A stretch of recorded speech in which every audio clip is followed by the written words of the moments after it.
let's start.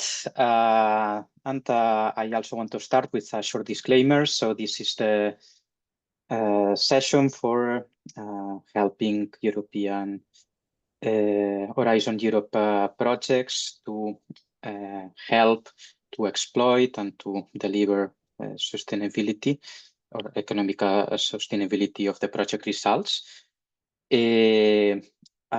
This is going to be using the example of the interTwin project. And yeah, this webinar is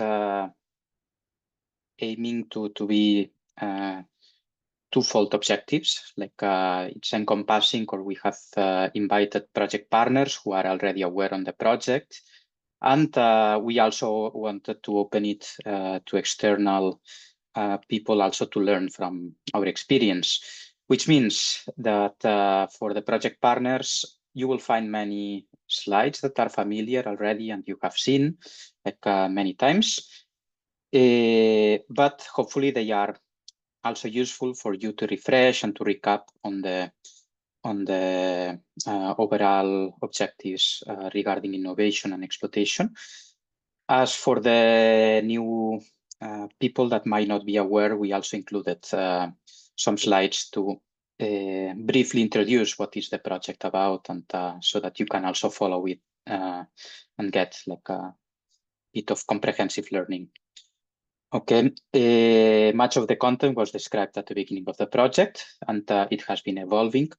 And at this point, the project is in the last year, so we are preparing like for the finalization and for the future uptake of the results. As for the comments, like as always, remind please be constructive and positive, at least as much as I try to be.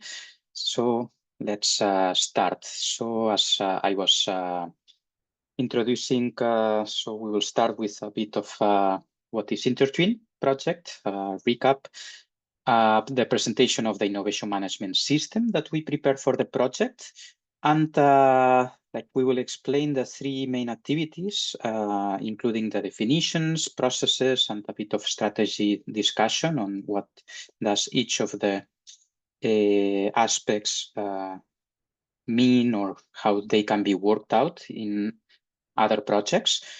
And as we will try to keep the focus and the eye as well on how those activities are contributing to the exploitation. Okay, and then we will explain how we are implementing it in the interTwin project, and we'll get the Q&As. So what is interTwin project? It's an Horizon Europe project. Okay, it's participated by 30 participants, including like different technology providers, different infrastructure providers, and research community representatives. Okay, what is and it has a budget of 11.7 million euros, and it's taking place over 3 years. So what is interTwin project aiming to deliver? So it's we are working to develop a digital twin engine that can be used across different scientific domains, interdisciplinary scientific domains. So we are developing and co-designing and implementing a prototype of this digital twin engine, and along the different components and subcomponents. We are developing an open source platform based on open standards and the necessary standards linked to the different scientific domains that we are addressing.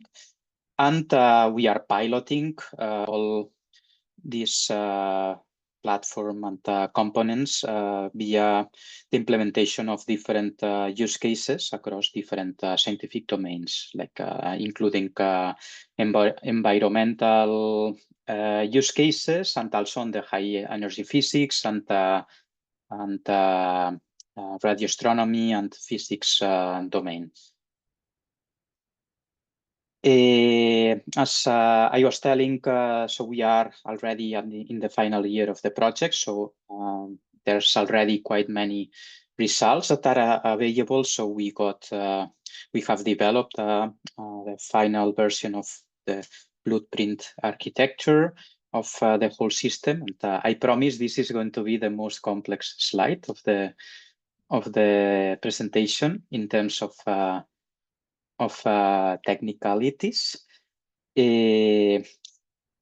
But I wanted to share because I also provide the links, and you can also get access and get more information on the actual results that have been created. Okay, so this is available on Zenodo. We also released the first version of the digital twin engine, which includes 39 components that are available via the interTwin website and the GitHub space the GitHub community that we have created as well to share the results. And yeah, we are expecting in the final year to get like the second release that will be encompassing like the overall feedback and that is coming from the co-design that has been done so far with all the use cases.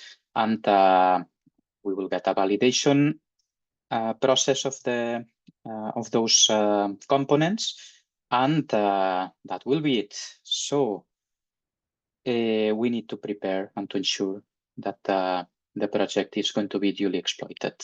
So for this, we have developed this innovation management system. And I start with some Horizon Europe jargon. Okay, so this is part of a task or one of the tasks that is described in the description of action.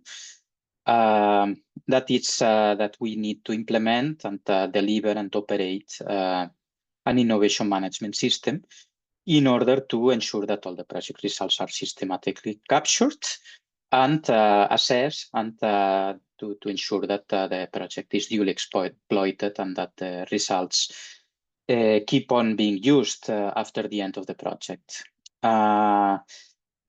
We have a very strong focus on also using European project jargon on the fact that the key exploitable results are used and exploited. So to identify them and to ensure that they are maximizing the project impact.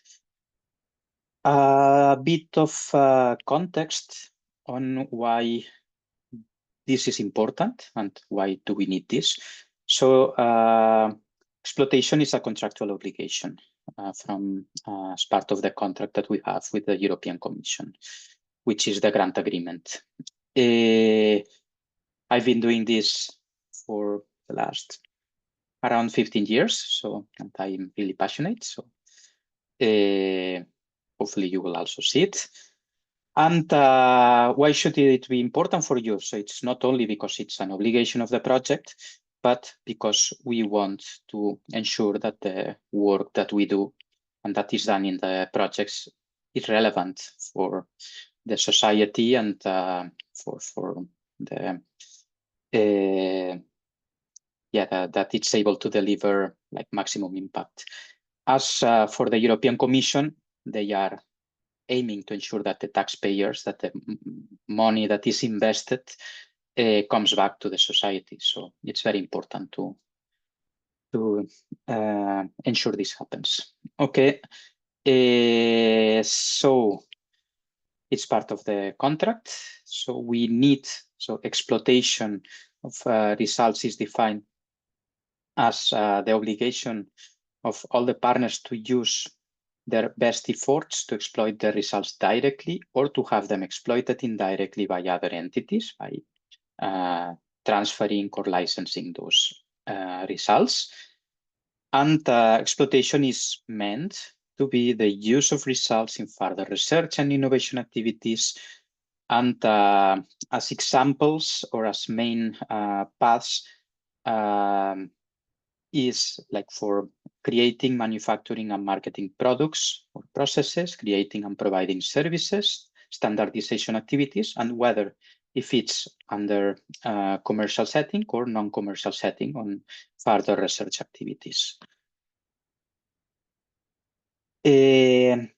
Second part of the context, so we wanted to start the definition of the innovation management system, like coming from a standard, an ISO standard, the ISO 56000, which is mainly driven or it's mainly intended for corporates.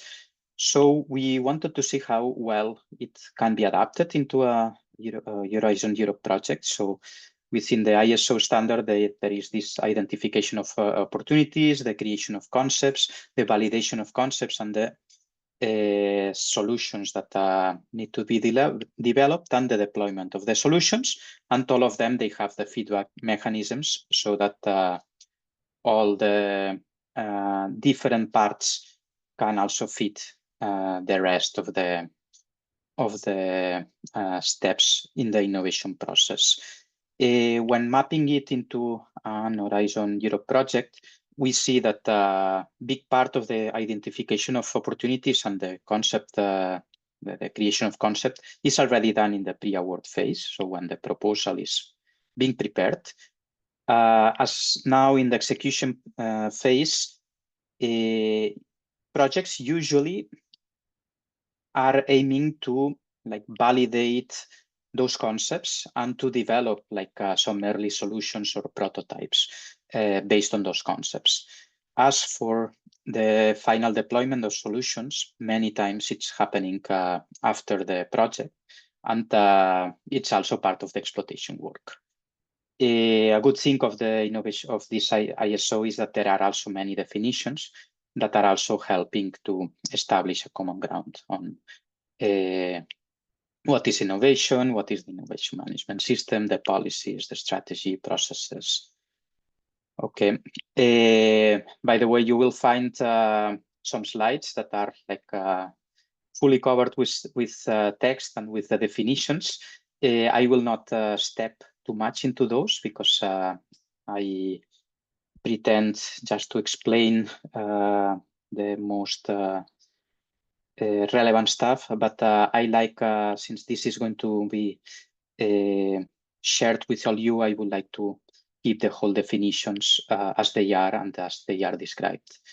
Okay, so that you also have them available and you can also use and reuse them. Okay, so based on this innovation management plan or first ideas that we developed. So we have developed different, we have defined different activities in order to assess and to validate these concepts and assess how these solutions that are developed will be exploited at the end of the project. So we decided to make three main processes and activities. Like one, it's understanding the market and technological and political context of the project. So to go to the external world and to see what's happening in the areas of the project. The second is the capturing and the identification of project results. And this is very important because we also are, it's also a contractual obligation to assess the ownership, the IP protection mechanisms and the access rights under the once the results are shared. And there's a third main process that's the exploitation preparation and the sustainability plans. We defined specific procedures for each of those activities that can be summarized as such that I usually do some initial desk research, like I get into the necessary project documentation, internal and external. Then I validate and I gather the input from the relevant partners for each of the activities that they would be related. And then I get it validated by the different relevant boards and project boards before it's being released into the deliverables and to the different dissemination activities. So getting a bit more into detail, so why market and technological context is needed. So it depends highly on the type of projects. So in some projects, it is not really needed, or it's less relevant depending on the technological maturity that we are working. But it is very important to understand how relevant keeps the project being and how the environment is evolving. So we usually try to identify the main market of the project, and as well, since the projects are incorporating many different building blocks, there are usually some market verticals, horizontals, and downstream markets. That in this case, so it would be like the different application domains, the enabling technologies, and the infrastructure over which the technologies are being developed. I see this there a small tweak in this slide, but how do we do it? So we gather external feedback from different sources. So we participate at external events. We are assessing like the different news and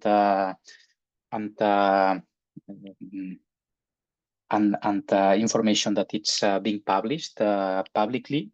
And we also have an external expert advisory board. We try to assess like the different value chain, technological value chain components, how they are mapped to the different market verticals and horizontals. And then we perform competitive analysis and a stakeholder analysis to understand like how we can collaborate or which are the different technologies that are around. And by the end of the project, we also deliver this political, economic, and societal and technological assessment. For the procedure, I summarized. You will have like some further detail on what the different inputs and how they are gathered, what are the outputs of the activity, and who is actually doing each of the steps, which is mainly driven by the innovation manager, with the collaboration of the different work package leaders and the different relevant project partners.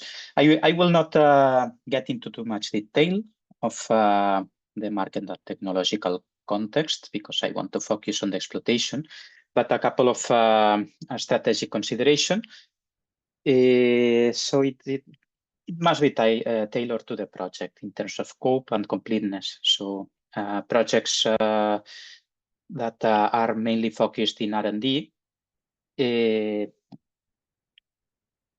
so they have like some lower maturity on the scope should be just to keep showing how relevant keeps being the market and the work that is being done as the market is evolving, as the time is passing. In projects with higher maturity can be very relevant because you are assessing like the different collaborations, the main partners that or future partners that can foster the uptake of the project. So it's very relevant. And obviously, you also gather a lot of market information, user requirements, or like ideas for future concepts that can be applied like in future projects or in improving the different technologies. So it's an important part. There are many times that this part of the work is not done under this work package, but in other work packages. But that's also some project decision that needs to be taken and that needs to be described. Regarding the results collection, so we have, so I like working with an innovation funnel in which we consider like what were all the technologies that were pre-existing before the project, and this is called like the background of the project. So it's all the assets that are brought by the partners to the project, and that will be further developed or used for the implementation of the project during the project. So you deliver the results, which are a lot. Usually, so results is anything that has been created during the project, and can be like technologies, know-how, documentation, and a lot of different variations or modification of the background components that were brought by the partners.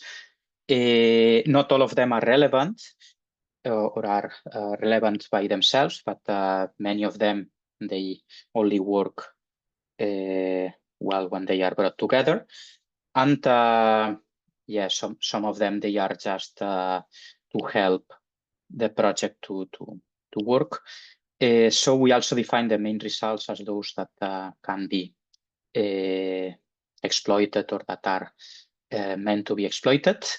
And the key exploitable results are those with the highest chance to and potential to deliver impact of the project. In the different phases of the project, those results are being assessed, and different information is being collected for each of those. And as I was explaining before, so we are assessing the ownership, the protection mechanisms, the access conditions for each of those. And as well, we try to assess like which are the results that are like working together. And then out of those main results that and key exploitable results that are meant to be exploited, so we try to work out like a specific exploitation plan. We assess like what is the value proposition, like what was the actual development of the project for those that are evolutions of pre-existing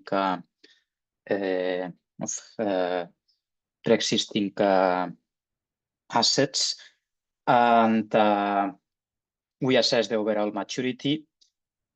And yeah, towards the end of the project, we work towards which of those have been successfully uptaken and can be assessed as the main innovations of the project. As I was telling, I already summarized like what are each of the different components. I'm including like several slides with the different actual definitions that are coming from the grant agreement or that we have developed for the innovation management plan. Noteworthy to say, like it's on the IP management and the intellectual property rights and the different ownership versions that depending on the project, so specific process or specific activity in order to manage the IP might be necessary, and it depends on the project nature. You also have the access rights and the technology readiness levels as they are defined in the European Commission projects. We also have the procedures for the results collection. And as I was doing with the previous slides, a bit of comments or strategic consideration on the results. So as I was telling, result, anything can be a result, okay, and so that it's developed during the project. And there are many different types of results. So it can be like data, roadmaps, recommendations, reports, platforms, skills, standards, prototypes. So there's many different types of results, and each of those, so they have like different strategies in order to exploit and to protect, and it is very important to assess like what is like each of those. As well, very relevant is the fact that they can be often grouped, and we need to understand like how this grouping affects later on, like if we want to exploit them together, like especially when there are different partners that are owning the different components or the different parts of the results. Okay, on the IP management part, so as I was commenting, so the types of results can be very different, and the type of protection mechanisms that can be linked to each of the results can vary a lot. So one of the regulations, or one of the contractual obligations of the Horizon Europe project is that we need to follow open science requirements as they are defined. So results should be as open as possible and as close as necessary. And this has an impact in the choices or in the way that we protect or that we can protect. There are like more open strategies or more closed strategies. So as open as possible can be granted by the use of Creative Commons for textual outputs, or open licenses for software or other technologies that are developed. Closed or secrecy is also possible if the project has or the owners of those results have a legitimate interest. For instance, like if they are aiming to patent, so it requires some secrecy, or if there is a commercial interest, or if there is like some protection that might be needed. As well on the IP management side, so there are like some strategies that require like registration, like patenting or trademarks, industrial designs. And there are others that are like given by design, like by the fact of getting like some written or creative work done, like it can be automatically shared under like copyright or different Creative Commons versions. Confidentiality can be very relevant depending as well on the project, and needs to be addressed in the consortium agreement, and it might define, or it might require that several deliverables are also flagged as sensitive or confidential. Why this is important for exploitation and sustainability? I mean, it's you might define, or you might have like different components defining a result that are including each of the components having like different types of outputs. Like there can be a software, it can be a technology, it can be a service, a know-how, documentation, training material. So there are a lot of possible things that are developed, and they come together with a result. And within a result, it can be having like different components under different protection mechanisms and under different strategies. So it is very important on the project level to be able to establish like some common decisions, like on how to you are aiming to exploit, or to get like some guidelines, like are you aiming to go on the open source or more on the closed domains. And as well, in order to be able to have a clear exploitation path and sustainability, you need to ensure that the access to all the different project results that are encompassing a joint result is clear, and it's that all the provisions are clear for all the partners. Okay, and this is usually done upon a written agreement or collaboration agreement, an MOU, a licensing, or like via some open source licensing, in the case of software. And this will be driven like the exploitation. So focusing on the exploitation and sustainability, I already gave the definition. I refresh it. So it can be non-commercial, it can be commercial, it can be for standardization, and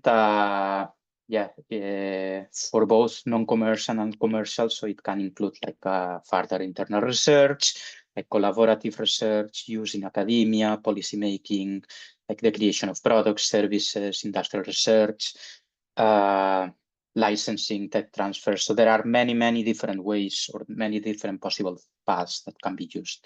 As well as on the standardization activities, so it is often neglected or forgotten. And only the fact that the results are in line with existing standards are increasing the chance for exploitation or for being exploited. So it's relevant to mention. So it's all these interoperability guidelines or how the interoperability of results are used. Also, the contribution to standards like the creation or to get like the know-how that has been developed in the project into like some existing standards is also very relevant and can be also leveraged as exploitation. And as well, even like some open source projects end up becoming like de facto standards in the case of software. So it's also a way to foster the exploitation. As for the sustainability part, we need to assess the ownership, the access, the maintenance and support. And very important, so what are the costs of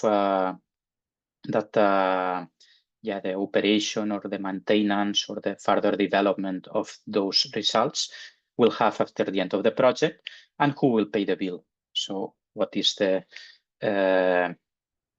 income? So it's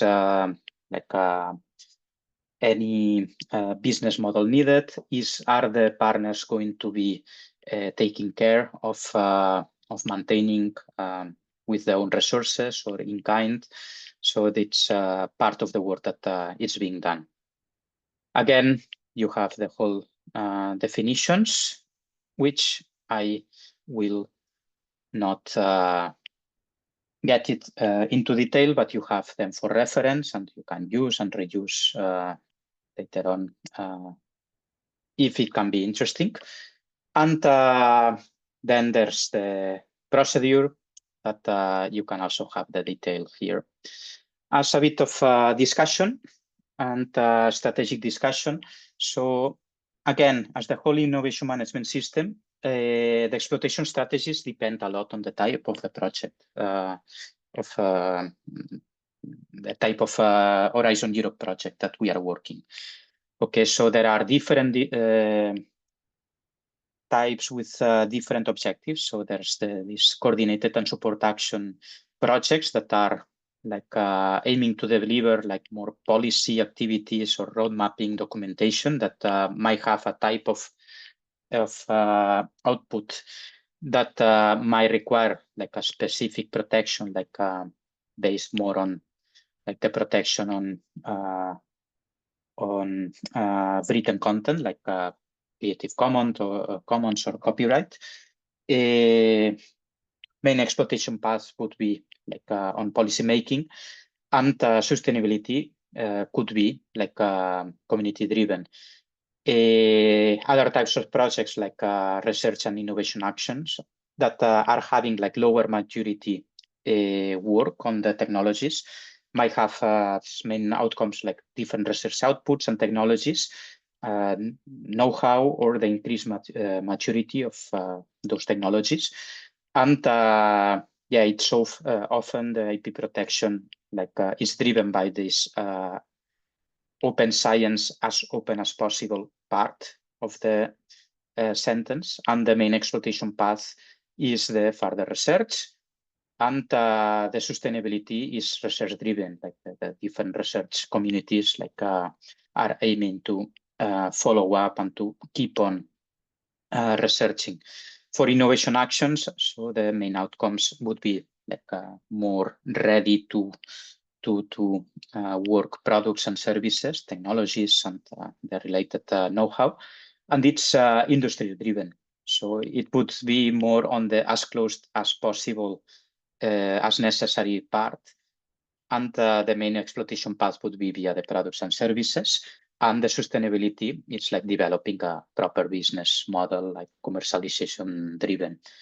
And there are also the service driven projects, like the projects aiming to deliver like some specific community services that in this case, the main outcomes would be more impact driven, like how the services are delivering impact to the communities or to the companies or to the whoever is getting the service, is benefiting from the service.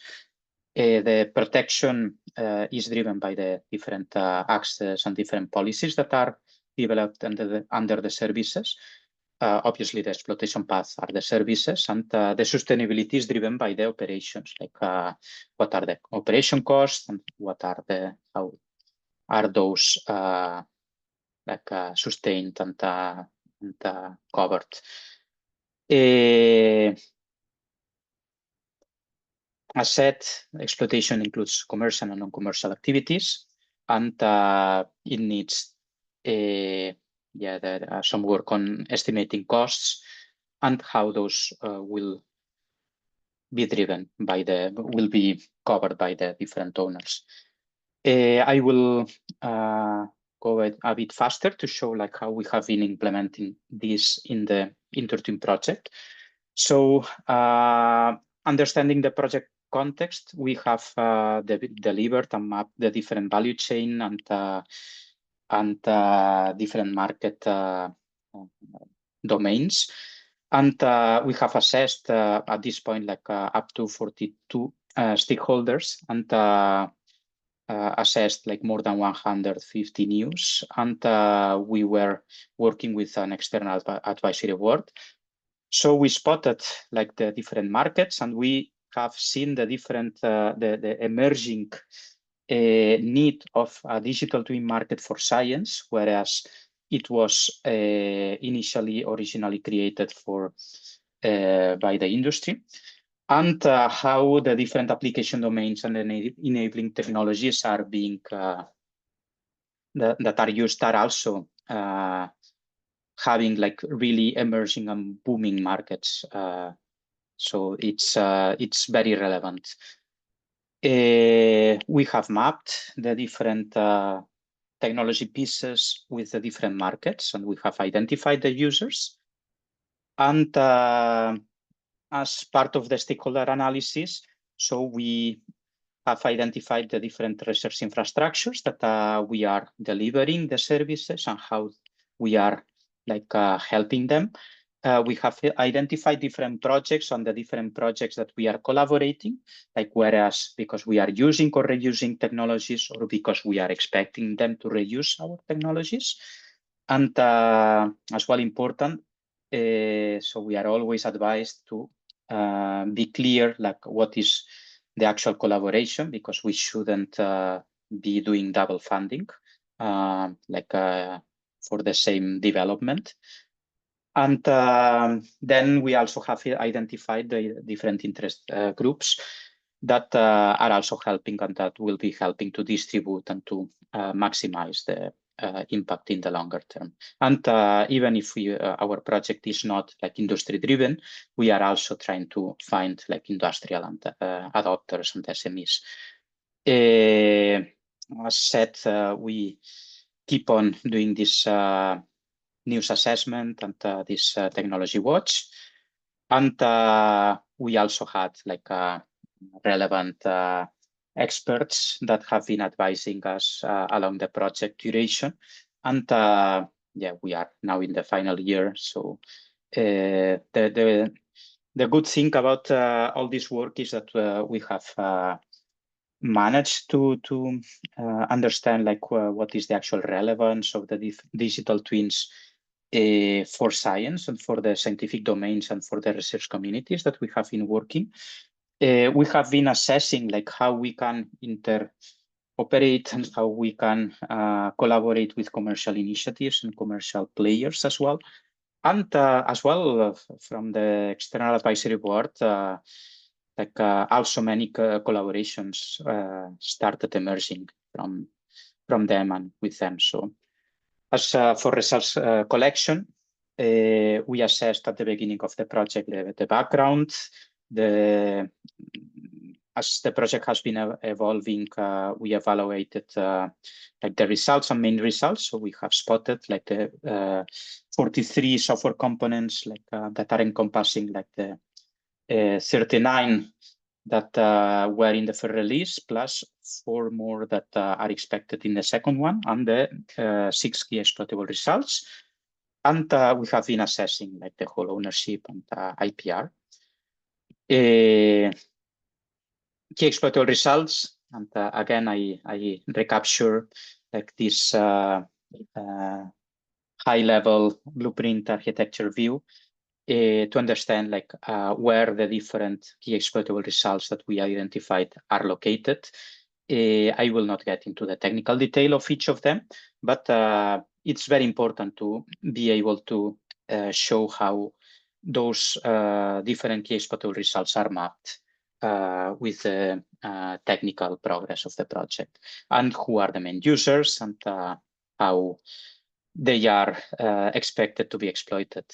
Okay, so for each of the 6 key exploitable results, we assess the IP protection and the access. Noteworthy to say, so we have different types of key exploitable results. So we have like some written components that the main protection mechanisms are like on copyright and Creative Commons. We have like some software development and some services over software that we protect under free and open source licenses. And we are also developing an open source community in order to keep on like sharing and evolving and to grant like the sustainability of the project. And also we have like identified some key components like the quality framework and the AI toolkit and the federated infrastructure that are helping or that will be also key components that can be also exploited. A brief summary on how those ownership and license are being assessed. So we have this. So internally we have like some templates, and we are working with the different partners to collect all this, and we identify the ownership, the license, and this it needs to be reported with the Horizon Europe platform, and it's necessary to be able to share the information and to have it clear. So you have all the references. As for the exploitation plan and the different exploitation activities, we have been working towards like the further research, the product creation, service creation, and standardization. So we are an R&D project, so we are like mainly driven by further research, but we are aiming to end up delivering services over the different components that we have created, which means that on the one side, like we are working on assessing further research opportunities and cross-project collaboration. And so we already have like several of them that they will grant the sustainability of the project. Very important, like we are creating products and software products, which means like not only putting it into the GitHub, into a software repository, but also creating the whole documentation, branding, and different training material and demonstration material. We are also aiming to not only to create like those services, part of the digital twin engine components that can help to deliver on to the research communities to create those different digital twin engines for their own communities. And as well, we are improving already existing services. And what does it mean? Again, we need also to get like the different service definition and to get into the partners or to the different onboarding processes of the partners that are delivering services. And we need to create like the whole branding as well and the whole understanding of which are the different technologies and the different components that will be encompassing the different services. So there is quite a lot of work. Standardization, we have worked on an interoperability framework that is ensuring that that all the different standards are of the different domains that we are working with are aligned. And we got the chance to contribute and to even start creating a standard or start collaborating with a working group for creating a standard of a digital twin of the Earth in collaboration with other initiatives like digital twin of the ocean and the DT-LIAT. So we also try to assess like the exploitation towards standardization. We also do activities towards policy making. So we are collaborating with some coordinated and support actions, like aiming to deliver like a future roadmap for technology implementation. And as well, we are trying to have like this policy brief, like providing recommendations to the European Commission. And I'm finalizing the examples. So we have created this open source community that will be aiming to help maintaining like over the time the different software components and that make it community driven as well, like all this the whole future maintenance and future developments. As well, we are to help the partners. We have been working with some business modeling workshops that they have been evolving over the 3 years. And now we are in the 3rd year, and this would be like the exploitation focus that webinar that we are doing. And we are also expecting to make some sessions to promote the uptake of the different components and the future impact.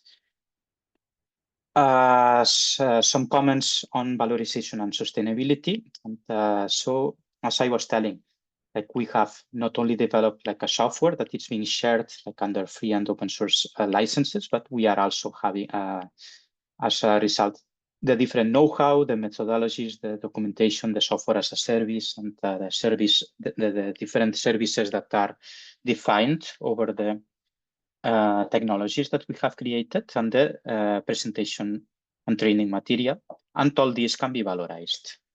Okay, so we already managed to get like several success stories on follow-up project adoption and on adoption of services and the creation of products that will grant the future sustainability of the project. And but we are still working, and we will be increasing this effort towards the end of the project. So what we will do, so we will consolidate the whole information all over the different activities, but very, very relevant, we will consolidate the sustainability plan and including understanding the cost and the returns of the expected way that the different components will be, the cost will be covered by the partners, or if they will be sold, or how they will be made available and accessible. So some final consideration, and we'll have a couple of minutes for questions. So this was just an example of an innovation management system. It should be tailored to the project. So some activities could be more relevant, others less, and this would scope of the different activities could change. So we have obviously specific templates for all the parts that we have developed, and we could deliver more training or more specific training or webinars focusing on specific topics as well. So if you have any requests or inquiries, you can contact us. And now we are open for questions. So thanks everyone for that attention. So is there any questions that could be addressed? So Gwen, I don't have access to these Q&As. No, at this point there are no questions in the Q&A box, but please, for the audience, oh, there is a question. Okay, so it's a question. I'll read it out. Is that okay? Yes, please. Yeah.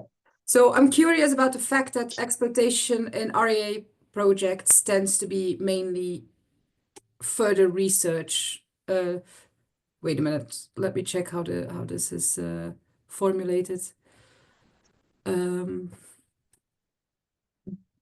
Okay, and then I'm wondering how that is squared with the European Commission expectations about impact and exploitation in Horizon Europe projects. I don't know if you can see the question. Yes, yeah, I can see, and that's a really good point, because yeah, it's the fact that R&D projects are mainly driven by further research. It doesn't mean that the rest of exploitation paths should be dismissed.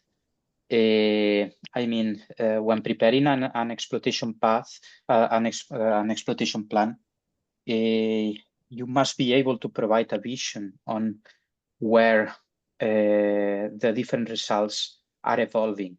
And this might include like whether they need to have like new functionalities, new research or new developments, because yeah, the maturity is not yet in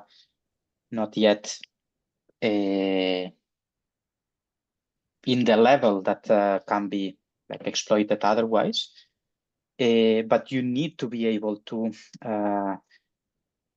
provide like some vision on when those results will be available, and what is the actual impact if they are not directly exploitable, like as such, due to the lack of maturity. And what happens as well in reality is the fact that you have a combination of technologies in different maturity levels. And there's usually some of them that are closer to operations or closer to be able to be exploited or operated or to become operational. And so it's very important that you assess all those other exploitation opportunities other than the ones that were coming from these key exploitable results, because many times like exploitation happens within like a specific component or specific subcomponent, and it can end up becoming like a big success story. And it's very important for the projects to make this exercise to be able to spot like these other success stories, because yeah, as you say, if the main selling point is like I expect to use these results in further research projects, yeah, it might be seen like as poor. On the other side as well, we shouldn't forget that, especially if we are delivering to research infrastructures or to research communities, research in Europe is mainly covered by universities and by public funding, which means that it's also part of the nature of the innovation management system of Europe and the research system in Europe, that certain type of projects will need follow-up projects to continue the operation. And this is also very important to be clear, because you cannot, so for instance, in the interTwin case, you cannot expect, like, or you might not expect big industrial players to be able to adopt like a digital twin for that it's only used like for delivering scientific, like the next generation large, the LHC, like Large Hadron Collider. So it's even though like it might have like a very relevant scientific impact in the future. So it's very important to find like the combination of the selling points. So I think there was a raised hand. No, it was an excellent. I just wanted to mention that Dale made a follow-up comment in the Q&A that says, I think many of us have the impression that European Commission doesn't like it if projects say that their sustainability plan or expectation is to further Horizon Europe projects. But at the same time, this might be hard to avoid. Yeah, so that's in line with what I was commenting now. So it's the fact that yeah, we need to do the work to see what is to think out of the box and what is what other opportunities exist on top of the further research lines, but as well without forgetting that if we are delivering services to research communities, or that we are delivering scientific research, it might be the way that the further research is also needed in order to continue the work that is done. So, but it's part of the tricky part as well, and it's also part of what makes it important as well to work on the impact and the impact that this research is also bringing to the society, which means that it's not only the fact that we will be using, or that we will be able to sell the technologies or to commercialize, but as well the fact that thanks to the work that was done in the project, like yeah, there were like those several thousands of papers done, or there was this relevant advance in the scientific domain, and that's also part of the work that we need to do. Okay, thank you, Xavi. I see no new questions in the Q&A box. So maybe we can consider this the closing of a successful webinar. You will all receive the recordings and the slides in a link tomorrow. And Xavi, your contact details are somewhere here. I mean, we will put the contact details in the reminder mail. So if you have any follow-up questions, you can mail to info@intertwin.eu, and we will forward the question to Xavi. Yes, so thanks everyone for the attention and for the questions. And yeah, as Gwen said, feel free to contact me, and I will be very happy to further clarify or to further help. So thanks a lot.